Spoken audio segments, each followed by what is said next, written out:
네, 안녕하세요. 푸르미 아빠 최희수입니다. 오늘은 제1반항기에 대해서 말씀드리겠습니다. 제1반항기는 18개월에서 36개월까지, 짧게는 30개월, 길게 잡아서는 36개월까지를 제1반항기라고 부릅니다. 제2반항기는 사춘기입니다. 제1반항기는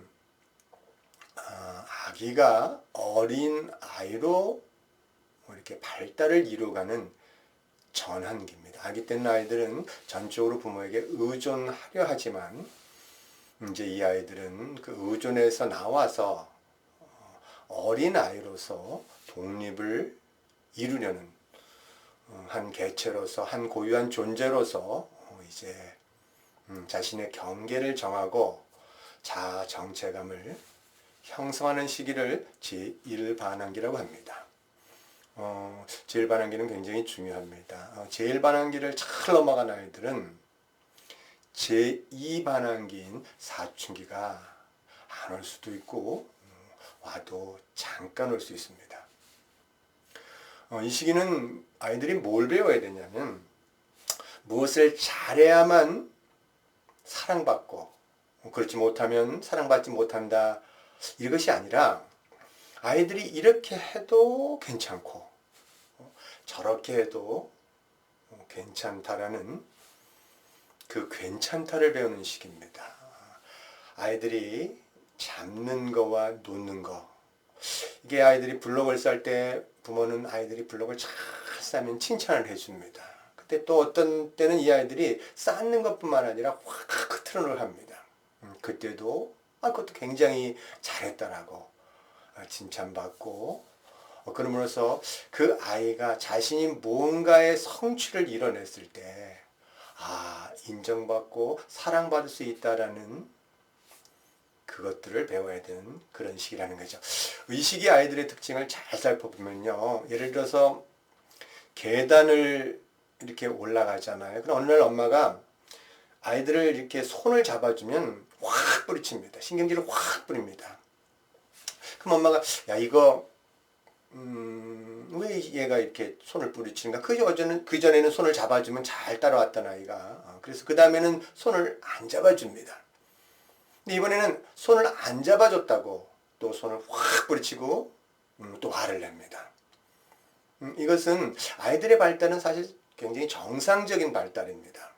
아이가 엄마가 손을 잡아줬을 때 그 아이의 마음 상태는 사실 독립하고 싶은 마음이 굉장히 강했는데 엄마가 이걸 모르고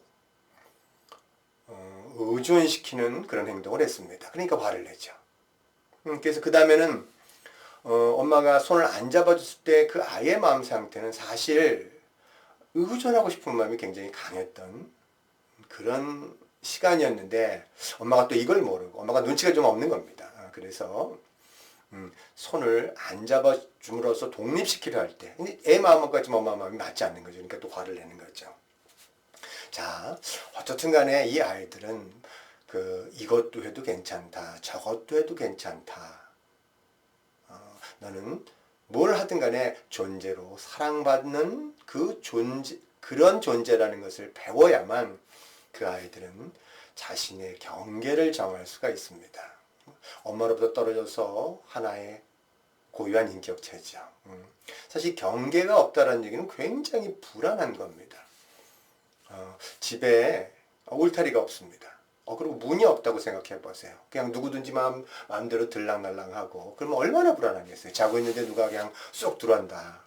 그래서 이 시기는 모두 또한 발달하는 시기냐면 그 경계를 주는 그런 수치심도 함께 발달해가는 그런 시기입니다.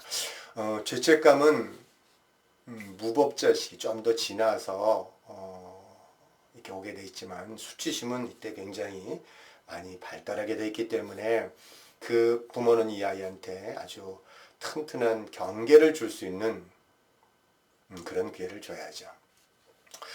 이 시기에 어린아이들은 엄마로부터 독립하려는 그 마음이 강하기 때문에 그 이전에, 그전에는 이렇게 의존하다가 사실 이제 처음으로서 세상을 나가려 하기 때문에 아마 참 이 분리되는 불안을 느낄 수도 있는, 제1반항기 전에 분리불안이 좀 올 수 있습니다. 이 아이들 입장에서는 첫 걸음을 내딛는 거잖아요. 그러니 불안할 수밖에 없죠. 분리불안, 이전에 많이 그 엄마로부터 많이 떨어져 있었다든가 뭐 이렇다면은 분리불안을 더 심하게 느낄 수 있겠죠. 근데 이럴 경우에 분리불안이 오면 그 아이들은 충분히 의존할 수 있는 그런 시간을 다시 가져야 됩니다. 억지로 아이를 분리불안이 있다고 더 떨어뜨려 놓는다 그러면 분리불안이 더 심해지게 되어 있습니다.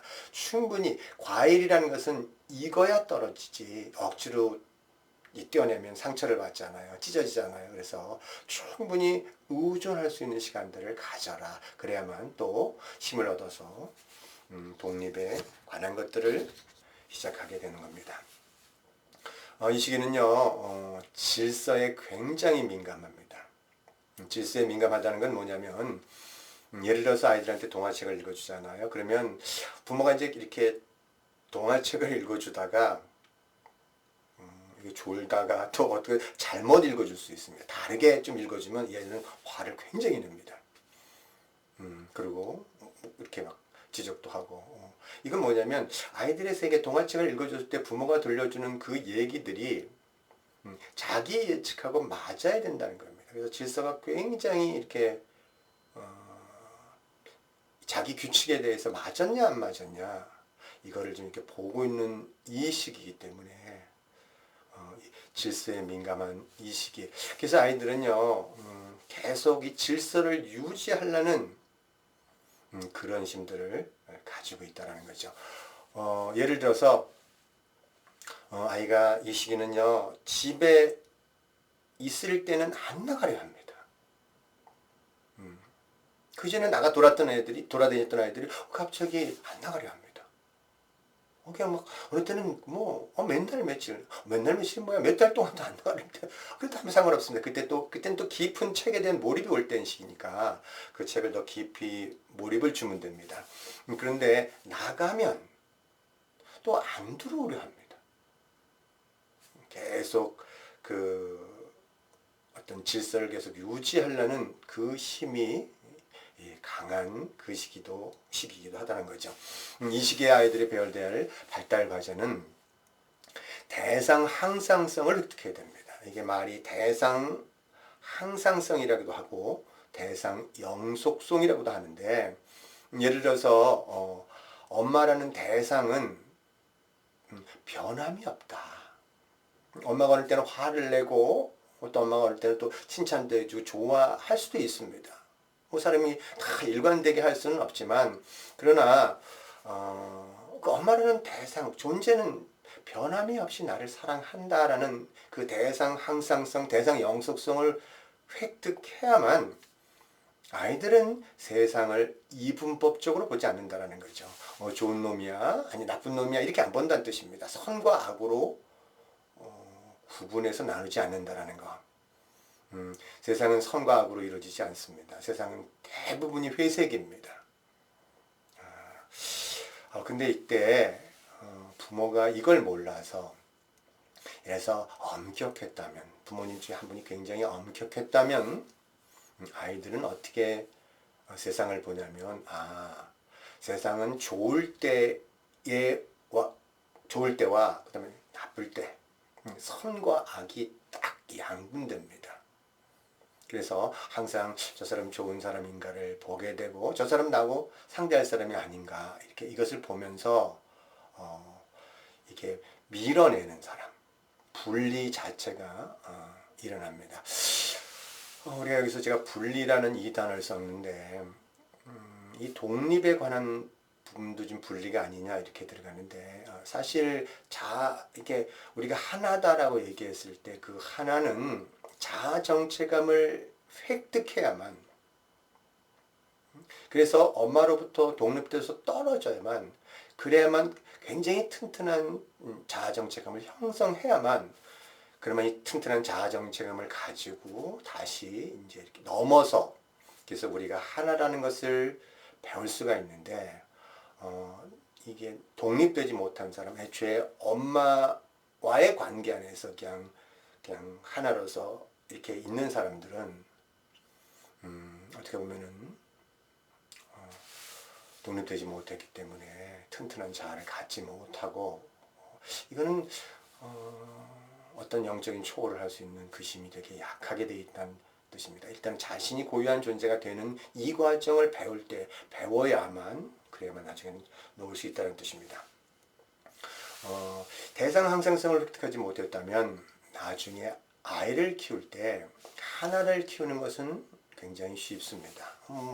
이때 부모가 엄격하면 눈치가 되게 빠르기 때문에 아이들을 이렇게 잘 배려있게 사랑해주고 눈치 맞게끔 이렇게 부모가 가서 줄 것들은 주면서 아이들은 잘 자랄 수 있습니다.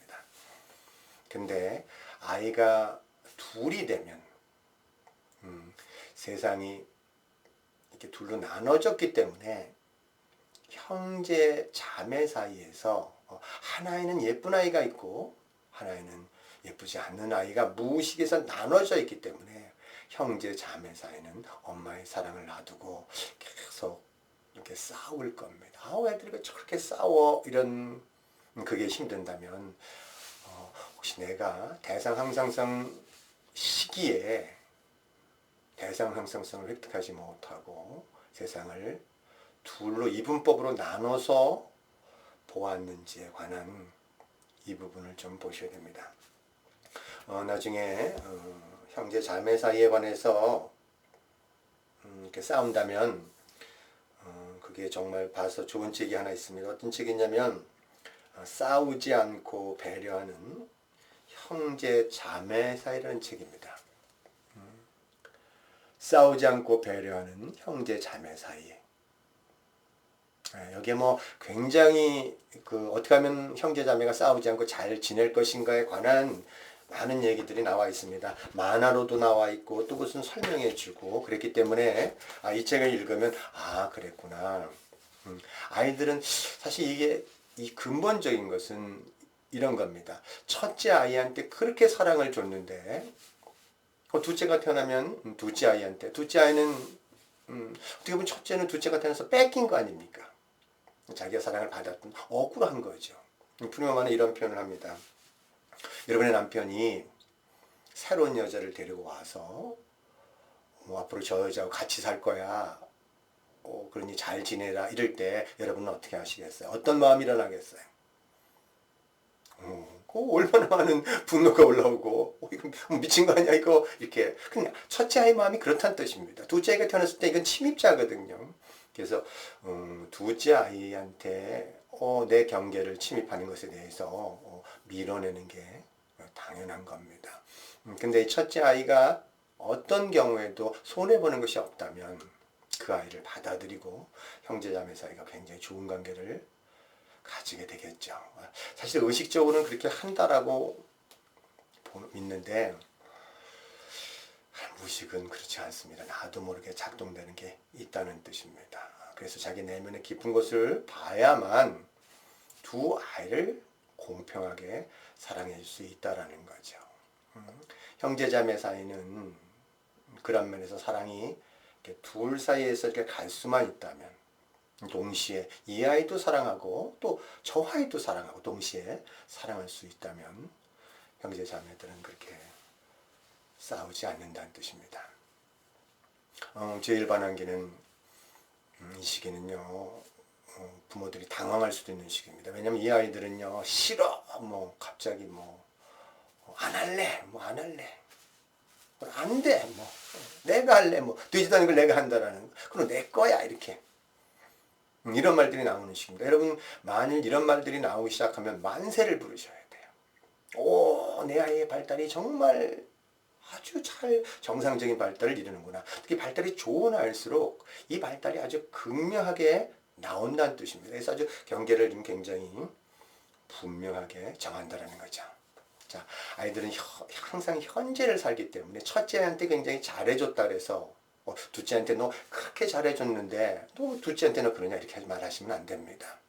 늘 아이들은 과거에 뭘 어떻게 해줬는지 이거 잘 모릅니다. 현재 그 아이한테 있는 그대로 사랑을 주신다면 아이들은 좋은 관계를 가질 수 있고 또 독립을 잘 일어나겠죠. 우리가 저 실험 중에 유명한 마시멜로라는 시험이 있습니다. 마시멜로 시험은 뭐냐면 아이들한테 마시멜로를 줬을 때 너 지금 이거 지금 먹을래? 아니면 좀 기다렸다가 나중에 먹을래?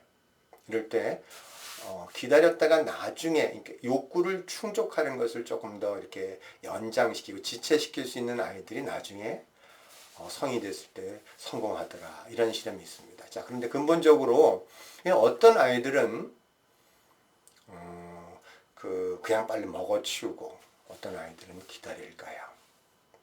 그것은 부모가 일관되게 이것도 해도 괜찮고 저것도 해도 괜찮다.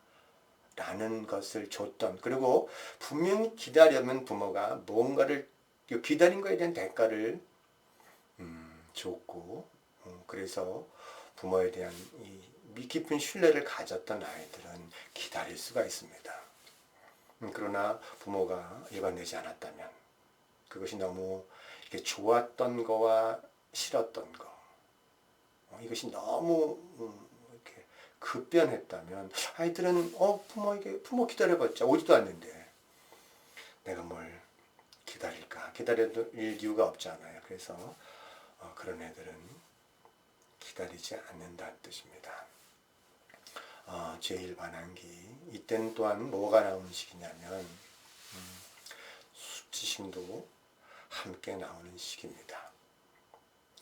수침에 대한 얘기들은 조금 더 내용이 깊기 때문에 다음 시간에 말씀드리겠습니다.